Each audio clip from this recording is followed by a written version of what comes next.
My name is Jennifer Bannock. I am the Lake County Coroner. On January 23rd, around 11:10 p.m., the Lake County Coroner's Office was contacted by the Emergency Department of Vista Medical Center to report the death of Chelsea Adolphus, a 28-year-old Black female resident of Waukegan, Illinois. First and foremost, on behalf of the Lake County Coroner's Office, I would like to express my condolences to the Adolphus family. Ms. Adolphus was admitted to Vista Medical Center earlier last week on Wednesday, January 22nd, around 4 a.m., seeking medical treatment and help. Around 2 a.m. on January 23rd, she left her room and was discovered almost 7 hours later on the rooftop of Vista Medical Center at approximately 8:45 the same morning. She was wearing only her hospital gown. Ms. Adolphus was taken back down to the Vista Emergency Department, where it was determined that her body temperature was around 50 degrees Fahrenheit. The staff in the emergency department attempted to resuscitate and rewarm Ms. Adolphus for 14 hours. Unfortunately, she was pronounced dead at 11:03 p.m. The Lake County Coroner's Office responded to the scene. Additionally, the Waukegan Police Department had not been notified of the incident and were notified by the Lake County Coroner's Office. The Waukegan Police Department also responded to the scene. On Friday, January 24th, my office performed an autopsy on Ms. Adolphus with the preliminary findings of hypothermia. Final determination of the cause of death is pending toxicology results. American Healthcare Systems and the Vista Medical Leadership Team has been issued a preservation letter by my office ensuring all paper, video, digital, and electronic evidence is not destroyed, overwritten, or deleted. Since at least December of 2023, as the coroner of Lake County and as a nurse anesthesiologist who has previously cared for patients at Vista Medical Center East, I have voiced my concerns about the lack of care and safety measures in place at this facility. The Illinois Department of Public Health confirmed those concerns by revoking Vista's Level 2 trauma designation for 5 weeks for not having appropriate blood supplies and clinical staff available for patients. Most recently, Vista Medical Center furloughed 69 employees, including sitters, who are staff members that sit and watch to monitor to ensure patients are safe when they are most vulnerable. I had warned during a February 2024 press conference that lives were at stake. In high-stakes industries like healthcare, we rely on evidence-based practices, transparency, and effective oversight as protective measures to make certain people do not die. A death is not the threshold by which we should be measuring the necessity for a call to action. American healthcare systems must be held accountable to provide safe, quality healthcare to Waukegan and its surrounding communities. It has repeatedly fallen short by failing to meet its financial obligations to vendors, clinical providers, the city of Waukegan for its water bill, in addition to $1 million owed in back taxes. Vista recently reported it has applied to the state of Illinois for safety net designation. Safety net hospitals receive additional subsidies when they meet certain thresholds of Medicaid or charity care. While safety net hospital designation from the state of Illinois could help with healthcare costs and improve access to the community, unless there is transparency, money should not be given to private equity entities at the taxpayer's expense, especially to a company with such a poor track record. Hospitals are a public trust, and the public needs to trust in the hospital that serves its community. Once again, I would like to express my condolences to the Adolphus family. 28-year-old Chelsea Adolphus came to Vista Medical Center for help. Accidental loss of life because of lack of appropriate basic safety measures cannot happen again. More delays and excuses puts Vista patients at risk. It is past time for all stakeholders to step up and find solutions that ensure safe, quality health care at Vista Medical Center.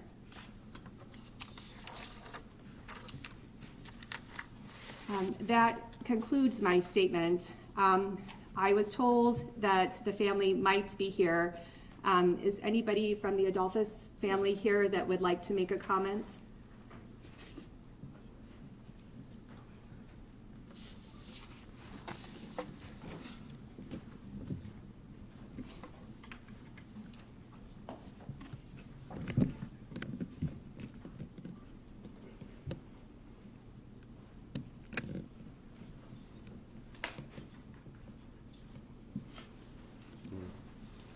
Good afternoon, everybody. My name is Paul Adolphus. I'm Chelsea's brother. Me and my family are going through a horrible time, mentally just shocked. One of the most awkward, most disturbing deaths ever in this town, which is we want to know exactly what happened from when my sister stepped foot in that facility.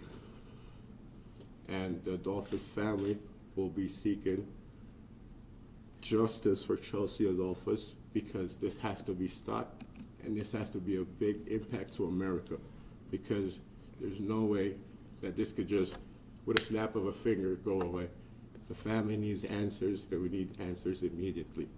So if there's anyone, any staff that was on board that day in the Vista hospital, me and my family ask that you guys come front, and so we can get justice for my sister.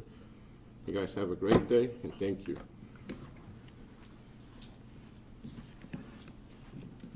Thank you, Mr. Adolphus.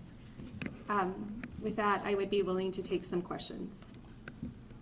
Do you, or has your office any idea how she wound up outside in the roof in the first place? And was the door locked and she was prevented from getting back in, I assume? So what we know is that Ms. Adolphus left her room sometime around 1:45 or 2 in the morning. We know that so she was on the 5th floor, and there are tiered floors of the hospital. The actual rooftop that she was found on was the 2nd floor of the hospital. And so the door that we believe that she exited, if you exit that door, you are not able to return back inside of the hospital. And yes, it is our belief that there were doors that she exited that did not have alarms on them. Jen, can you say why she was admitted to the hospital? This is still an active investigation, and so that information we're not releasing at this time. Can you say, was there any evidence that she told anybody in the hospital, I'm bleeding, I'm checking myself out, anything like that? I know that an announcement went out overhead. I've been told by a staff member that announcement went out overhead that there was a patient that was missing, which would not be typical of a patient that was being discharged.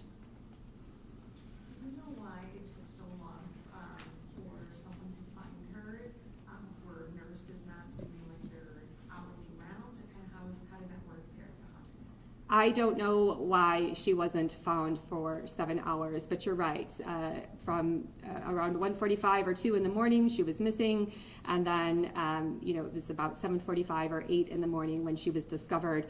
I was told either by another patient or a patient's family member. Yes, so almost 7 hours that she was missing. So it wasn't a hospital staffer who found her? It was another patient or patient's family member that saw her, and then a hospital staff member retrieved her. Ms. Fanning, can you talk about the preservation letter specifically? Like what happens if Vista doesn't comply with this? Is it again civil or is it criminal in nature, or can you talk more about that? So as I mentioned, it's still an active investigation. I sent the letter. I will defer to my friends at the Waukegan Police Department and my friend, the state's attorney, to if they don't abide by the letter. And also, do you know about any prior incidents that anything similar, or is this like kind of the first time or anything similar has happened in the past at Vista? I have had many concerns about safety issues at Vista in terms of a death like this. This is the first death that's has these unique circumstances, certainly. You mentioned the 69 furloughed employees that included sitters. Would potentially one of those employees who was furloughed have been in a position to have seen her or protected that door or something like that? One of my working theories is that Ms. Adolphus might have had a sitter who would be in the room who would monitor her and help keep her safe. And so that might have prevented this entire situation. Jennifer, she wasn't under any kind of a psychiatric hold or anything like that, do you know? Again, I will say that this is an active investigation, and so that's something we're not releasing at this time. So, as a resident of this community, would you say that you get any support from our local officials, our local leaders? Because as somebody that has lived here my whole life, we have always had this problem with Vista. And so again, I thank you for speaking up and speaking out. But since you spoke out and spoke out and let us know what was going on, what support are you getting from local officials as it relates to this hospital? Well, it certainly is unfortunate that while I mentioned the warning a little less than a year ago, that here we are, it certainly would be my hope that that we can have conversations. Now, I have not had conversations with local authorities. I think we need to come up with a better solution, because certainly what we're doing right now is not working. What is your message to patients and families of patients that are still at this facility as we speak? That's a great question. I think, if people need medical care, certainly they should be, they need to go where, emergency medical services take them. This community deserves safe, quality health care. We will work to deliver that to this community, because I think that as stakeholders ourselves and as leaders, we owe that to this community. You had mentioned that a patient or a patient's family member had discovered her on the roof on the second floor. So is that roof accessible to anybody, or how does the accessibility work? I have watched. I worked at the hospital, and I've also watched the body cam. It is a very convoluted, difficult way to get to that part of the rooftop. It is not regularly accessed way by patients. So no, it's not a regular thoroughfare for everybody. But clearly there were access ways that didn't have. That weren't appropriately locked or didn't have appropriate alert systems to let people know that folks were going through them. I heard commentary that doors were being propped open because they didn't want pipes to freeze. So I have a lot of concerns that measures weren't being put in place to keep patients safe.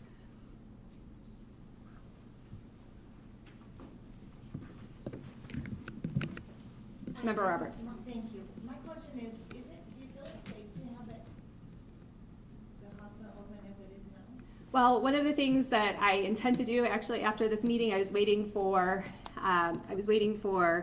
our autopsy findings and to get some of the medical records. I intend to write a letter to the Illinois Department of Public Health, alerting to them to this case and the findings that we have as of right now, asking the Illinois Department of Public Health to look further into this.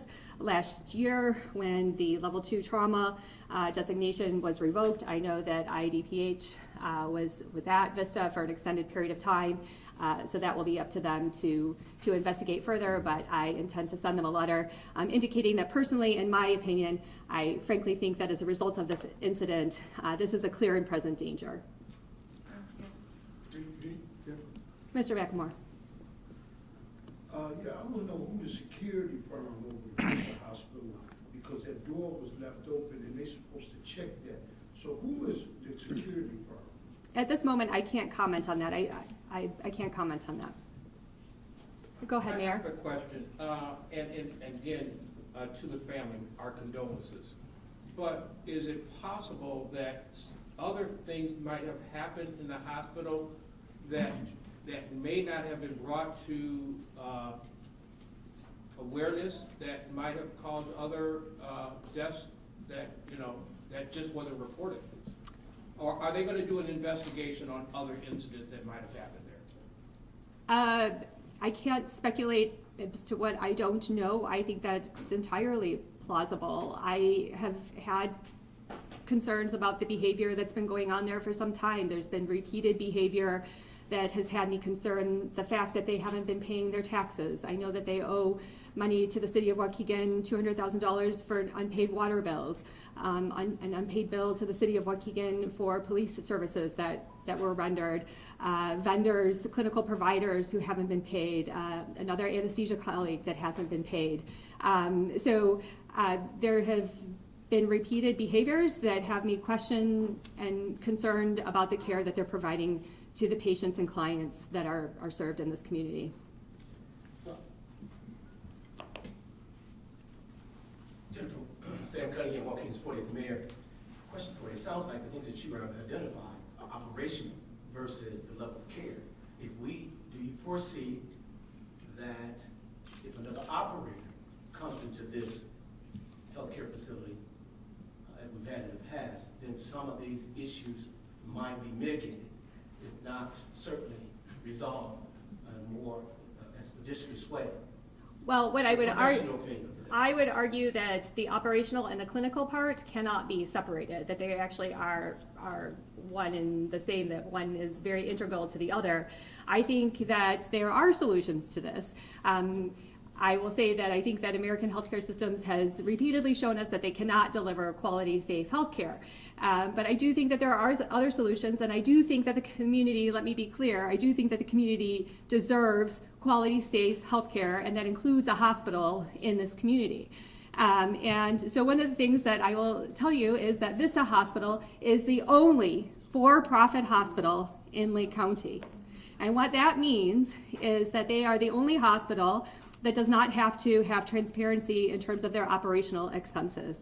All of the other hospitals like Forest, Condell, Good Shepherd, Highland Park, all of the other 5 hospitals are not-for-profit hospitals. I think we need to take profits over patients out of healthcare. And I think for-profit in healthcare needs to leave Lake County. So I think Vista Hospital and being a for-profit entity needs to be no longer. So that would be my first step, Mr. Cunningham, is removing that for-profit descriptor. I think we have rich resources here. We have academic institutions that train healthcare providers. We have Rosalind Franklin. We have the College of Lake County that train healthcare providers. Why not train those healthcare providers with oversight right here at this facility as like an academic institution, look at having conversations, at partnering with those folks. Certainly open up conversations with our friends at Lake Forest and Condell and Highland Park and see if there's other opportunities there. But I think clearly what we're doing right now is not working. Thank you. So I want to ask this, and I need your professional opinion, because again, you sound this alarm off. The state of Illinois came through. They snatched their Trauma 2 certification within 30 days. And as somebody that has lived in Illinois my whole life, I've never seen my government do anything that fast. And they were able to get their Trauma 2 certification back. My concern as a resident is, do I want the state of Illinois investigated or even looking into it? You know what I mean? And again, I stress this, and we have to use this hospital, right? And so when I look at this young lady and what has happened to her, living in an underserved community that is high-rise and violent, I'm concerned that nobody is safe in this hospital. And although we do need a hospital and we need healthcare service, do we have to just accept anything? So my question would be, is it safe to say that the state of Illinois gonna come in and do what's right? I hear you. And I understand your concerns. I will take one more question. Are you aware of anybody warning the hospital, getting word, having seen this woman on the roof and perhaps the hospital failed to respond appropriately? Is that something you're aware of? Not that I'm aware of. I can tell you that while she was being resuscitated for the extended period of time, 14 hours, and she had not yet been pronounced, I received 2 anonymous phone calls from folks at the hospital that were concerned. I think that's all the questions for now. Thank you so much.